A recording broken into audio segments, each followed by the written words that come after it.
Ah, só come bem quem tem dinheiro. Não, gente, comer bem é comer barato, né? Talvez, quanto mais supermercado industrializado você for, mais caro você vai comer. A não ser que você fique comendo miojo com salsicha. E aí você não está se alimentando, você está se matando. Então é um pouquinho isso. As desculpas das pessoas. Aí ela falou isso, ela falou, mas tá muito caro esse prato. Eu dei uma olhada no prato e falei, pô, mas abobrinha, rúcula, alface, arroz, feijão, cenoura. Cara, Não tinha um caviar lá, não. Mas é assim, aquela perturbação de falar, eu só não faço porque o meu prato, esse prato tá muito variado, não tá? A variedade da feira é a parte mais barata da casa. Eu sei porque eu vejo isso, né? Todo mundo come, todo mundo sabe em casa aonde que tá o caro, né? É. Então, não é difícil se alimentar bem. Não é caro se alimentar bem. E hoje, até os supermercados e hortifruti estão quase num modelo americano de você consegue comprar fruta picada, salada higienizada. É uma questão de organização. Se organiza Aí que dá. você vai ter que fazer um sacrifício, porque o que é picado é mais caro realmente. Sim, Se você comprar a manga inteira, sim. é mais barata do que se você Mas comprar a é manga isso. Não quer picada. fazer porque Mas não quer ter aí também você trabalho. pode se, o que você falou, dedicou 1h30, que você dedique 2 horas por semana para Organiza. fazer 5 dias, não, não é difícil, né? Se É organiza. possível, né? É possível. Tem menos dinheiro, tem mais trabalho. Tem mais dinheiro, pode ter menos trabalho. É uma questão de organizar a vida para o que cabe na sua vida. O que não pode caber na vida é dar desculpa, comer errado e adoecendo e botar culpa em qualquer coisa. Não, a gente adoece pelas nossas escolhas. Então, qualquer pessoa tem condição de comer bem em qualquer circunstância. Isso eu tenho certeza. São escolhas. Você pode morar na roça e comer mal. Você pode morar na roça para subsistência e comer mal. Você pode morar numa cidade grande, você mora em São Paulo e você pode comer bem. É escolha. E, para além disso, eu acho que boa parte do meu trabalho que me agrada muito nas redes é poder informar as pessoas. Eu tenho um prazer enorme em levar informação. Porque, às vezes, a pessoa está lá no interior do Brasil, numa cidadezinha, e ela nem sabia o que era uma fibra. E eu explico para ela, talvez seu intestino não funcione pelo básico. Ela fala, nossa, isso era fibra? Porque fibra não é só aquela que você vai acrescentar na comida. Hortaliça tem fibra. Uma concha de feijão tem 8,5 gramas de fibra. Quando a gente fala que uma mulher adulta precisa de 25 gramas, 2 conchas de feijão já dá 17. Se a pessoa come uma fruta com casca, se a pessoa já come uma salada, ela já vai matar a necessidade dela diária. Mas ela precisa saber que ela precisa comer. Então é um pouco assim, a informação que falta, sabe? Porque a gente acaba perdendo muito tempo em muita coisa na internet que às vezes não é informativa Eu para o acho nosso que tem benefício. a informação e tem a preguiça, né? Tudo. A preguiça também, tem Tudo. preguiça. Porque é mais fácil abrir o pacote, né? Quer dizer, Sim. nem sempre, porque eu acho esses pacotes dificílimos de abrir. Mas Ah, acho um saco, porque não, você tem que abrir, tem que ter uma eu sou uma tesoura, uma mestra faca. péssima de Tem uma abrir. produção para abrir um pacote também, né? Mas a pessoa que não quer ter trabalho fala, não, melhor comer um pacote. Sim. Como é que você se posiciona em relação às farinhas? Ao glúten, Bom, por exemplo, e as outras farinhas, farinha de arroz, de tá. amêndoa, Farinha, a gente tem o fubá, alimento tudo isso. lá na ponta do processamento, né? Então, assim, hoje em dia a gente tem alternativas de farinha que tem um índice glicêmico um pouco menor do que, por exemplo, a farinha de trigo. Mas sempre que a gente fala em farinha, a gente tem que ter cautela no consumo. Eu nunca sou radical com nada. Tipo, não coma de jeito nenhum. Gente, a gente come em algum momento, claro que tem aquelas pessoas que são xiitas, nem é o meu caso. Em algum momento você vai comer alguma coisa que não faz tão bem assim, mas é pontual, não é rotineiro. Então, assim, o que eu acho para farinha? Farinha é isso, não pode ser rotina. Glúten. Qual que é a grande questão do glúten? O glúten é vilão? Depende. Se você se alimenta só de industrializado todo dia, ele vai ser vilão para você, mas para mim ele não é. Se eu escolho comer um pão de fermentação lenta quando eu tenho vontade, um macarrão, tá tudo certo. Porque qual que é o grande lance? O excesso. Aquela mesma história de morrer pela boca. Quase todo alimento industrializado tem o glúten, porque ele dá maciez, ele dá uma textura boa. As pessoas comem industrializado da hora que acorda, da hora que dorme. Excesso de glúten no intestino, ele forma uma cola na parede intestinal. Vai impedir a absorção de alimentos, vai ficar com a barriga maior. As mulheres param de comer glúten, às vezes, para emagrecer. E aí elas emagrecem não é só porque elas cortam glúten, é porque elas cortam a tranqueira todinha que contém glúten. Aí a pessoa fala, Esse é que é o cortei o barato de glúten. tirar o glúten, né? É É isso, que você vai tira todas as desinflamar coxinhas, os tudo. bolinhos, as empadinhas, tudo isso Industrializado sai sai. em série. Não é Então, o assim, glúten, né? não é o Não é glúten em só o si, glúten, é é o tudo que o excesso glúten dele. representa. É o excesso dele. Então, assim, eu não sou contra glúten, eu não sou contra nada. Obviamente, o celíaco não pode comer glúten. E algumas pessoas que estão em desbiose com o intestino inflamado começam a ter resistência ao glúten, porque o glúten é uma proteína muito grande. Você tem que estar com o sistema digestivo intacto para conseguir fazer a digestão do glúten. Então, primeiro, a qualidade do estômago tem que estar boa, porque pensa num trem, tá? Com vários vagões. O glúten chega como um trem. O estômago precisa cortar ele em vagões para chegar os vagões no intestino. Se o estômago não funciona bem, o trem chega no intestino, para o trânsito. O intestino está esperando o vagão, vem um trem inteiro. Começa a dar reações em cadeia. Por quê? Sistema imunológico, 70% dele fica no entorno do intestino. Porque o intestino é um lugar de fronteira do nosso corpo. Fronteira você tem quem? Exército. Quem é exército? Sistema imunológico.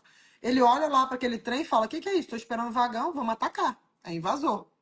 Aí começa a imunidade ficar ali trabalhando de forma inadequada, já mexe com a imunidade no sentido de você começar a ficar doente, porque as suas defesas estão investidas em tratar de um glúten no seu intestino, e já começa a ter problema de doença autoimune, às vezes, por um excesso de glúten. Por uma questão super simples, digestiva, que você corrige da forma mais simples possível, mas a pessoa não sabe disso. E ela continua comendo mais glúten. E não só mais glúten, como mais açúcar, como ela está em desbiose, a desbiose só piora, o padrão de bactérias do intestino só piora, e aquilo vira um ciclo vicioso. Então, quando você trata a desbiose, você trata o intestino, e assim, dentro do meu método, a gente olha para a saúde do estômago. A gente tem aula só sobre saúde digestiva, para a pessoa entender o que é o estômago, o que é uma hipocloridria, pouco ácido clorídrico, que acaba sendo oportunista para H. pylori, para que vai dar gastrite, ou hipercloridria, ácido clorídrico demais. Aí já dá gastrite pelo excesso, feridas no estômago. A gente fala um pouco sobre isso, porque a digestão, ela é da boca ao ânus. Não dá para você olhar para o intestino e ignorar que o resto existe, né? Hoje, assim, o grande sucesso da medicina integrativa é olhar para o ser humano como uma coisa complexa, porque a gente trabalhou durante muito tempo nas especialidades. O cara vai lá, você vai tratar o olho, o cara olha para o olho e resolve seu olho e acaba com o seu rim, né? Então, assim, agora não, a gente começa a ter profissionais com uma visão um Essa pouco mais visão. ampla, né, do todo. Então, assim, a questão do glúten é essa, a questão das farinhas cai no mesmo lugar dos industrializados, porque hoje já se sabe que excesso de industrializado, excesso de açúcar, excesso de gordura saturada, excesso de farinha, tudo isso em excesso não vai ser legal pra gente. Tudo que não é legal pra gente não é legal pro nosso intestino. Agora, se você tá com o intestino regulado, você não tá em desbiose, se você tá com a saúde em dia, quando você comer, tá tudo bem. Você comeu uma massa, tá tudo certo. Você escolheu um pão de preferência de boa qualidade, de fermentação lenta ali, tá tudo certo. Por que tá na moda o pão de fermentação lenta? O que o pão de fermentação lenta faz com glúten? Ao invés dele deixar o seu estômago fazer aquela partir o trem em vários vagões, na fermentação lenta, o micro-organismo que fica ali na massa do glúten, ele faz esse serviço por você, ele vem parcialmente digerido. Por isso que pessoas que não conseguem comer pão, conseguem comer esse tipo de pão. Por isso que o nutricionista funcional fica falando muito, come pão de fermentação lenta. Porque as pessoas não estão mais digerindo bem. Quando vem esse pão, esse pão eu consigo. É por isso. Glúten que já vem sendo digerido, fora que, assim, acabam sendo pães com melhor qualidade, que é só uma farinha e um fermento e água. Porque hoje um pãozinho de padaria consegue ter trocentas mil substâncias, né? Eles fazem 5.000 por minuto. E aí vem ali um monte de coisa que você não lê o rótulo, mas está tudo ali investido naquela produção em série que a gente vê cada vez acontecendo mais, né? Em tudo. É que tudo foi esculhambando muito, né? Porque a farinha era de um jeito, virou outro. Tem umas coisas que eu gosto de fazer bolo, mas não bolo recheado, Bolo bolo de normal. buraco, sabe, no meio. Uhum, sim. E aí eu experimentei outro dia, era fubá e farinha de trigo. Eu nunca uso farinha de trigo, eu uso sempre uma farinha de arroz, uma coisa Uhum. assim. Mas aí teve um médico amigo meu que falou: é a mesma coisa, farinha, é tudo uma porcaria, não sei o quê. Ah. Aí, por que você não faz com farinha de amêndoa? Eu falei: bom, eu vou tentar. Eu tentei, ficou muito bom. Uhum. Ela Porque aí eu é boa. acrescentei psyllium, acrescentei Sim. whey, mas eu usei o fubá Mas o whey ainda. aquecido não é muito bom, não perde muita propriedade. Não Eu fica usei ruim, tudo mas serve. misturado. É, vai Falei, vou botando bolo de botar uma tudo. proteína nesse bolo. Bolo de tudão. Então, a farinha de amêndoa é interessante. Qual que é o ponto a ser observado nela? Ela é bem calórica, porque os nuts têm muita caloria. Então, às vezes, se a pessoa está querendo fazer um bolo mais saudável, pode ser mais saudável, mas vai entender que é mais engordativo. É esse. A questão das farinhas, a gente tem que ir avaliando caso a caso. A farinha de trigo encabeça lá, tipo, a pior de todas do ponto de vista do índice glicêmico, de outras coisas mais. Aí vem para outros tipos de farinha, mas continua sendo farinha. Quer ver? É a mesma coisa da história do açúcar. Tem o açúcar de mesa refinado, aí tem o açúcar demerara, tem o açúcar mascavo, tem açúcar de coco, tem... Sabe o que significa isso? Caloricamente é tudo igual. A diferença é zero. Aí a pessoa, não, eu só uso açúcar de coco. Tá, minha filha, você tá usando açúcar. A diferença é que tudo seu tem gosto de coco, vai ficar horrível. Você pode usar açúcar de coco num bolo, numa preparação que vai ser bom. Caloricamente é igual. O que que diferencia? Quando você pega o demerara, é minimamente processado. Então, algumas das substâncias boas ali da cana ainda estão preservadas ali, como estão no mascavo. Mas o mascavo vai deixar um gosto de mascavo. O de E coco a vai deixar um cor gosto de também. coco. Ele Tudo. Aí você tem que escurece o botar bolo, né? na Escurece balança. a O preparação. demerara, por exemplo, ele não deixa gosto residual e é mais É, saudável do que o de mesa. Agora, você achar que tá batendo um bolão, botei mel, é açúcar. Caloricamente, tudo é açúcar. Então, o que que é? Aí a pessoa acha que vai fazer o grande parada da vida dela, troquei açúcar por adoçante. Aí você faz é aquele emoji assim. Porque adoçante também é é terrível. péssimo. É Mas muito tem um ruim. açúcar que me falaram esses dias, que é um açúcar, parece que. Eu esqueci o nome dele, é um saco verde, assim, Xilitol. pequenininho. É o Hein? xilitol. Xilitol. Não, não é um xilitol, não é eritritol. É um outro tipo de açúcar. Dalmatina Deixa eu ver se eu é consigo. açúcar mesmo ou Como é adoçante? que é? Dalmatina? É esse.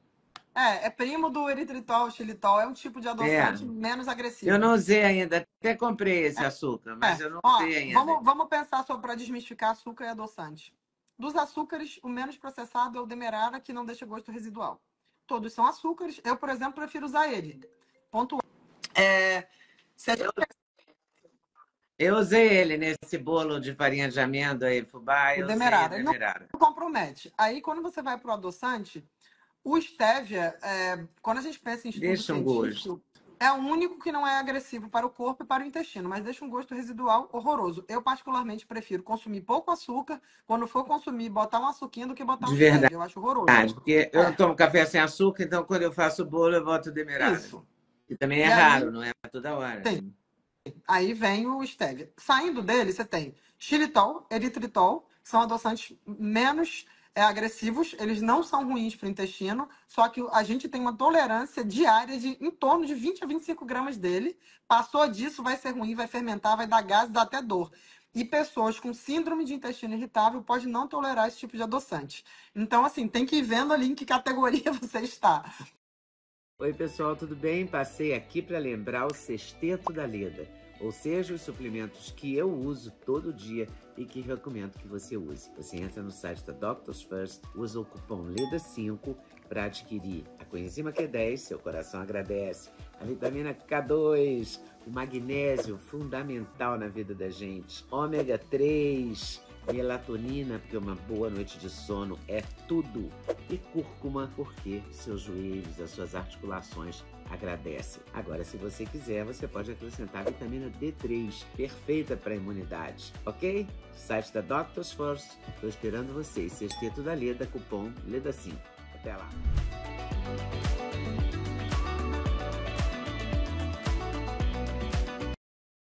Gostou do corte que você acabou de ver? Vale a pena conferir com certeza, né? Então vai conferir muitos outros cortes no canal de cortes Leda Nagli. É claro que a entrevista completa você vai conferir no YouTube Leda Nagli, canal Leda Nagli do YouTube, você não pode perder de jeito nenhum.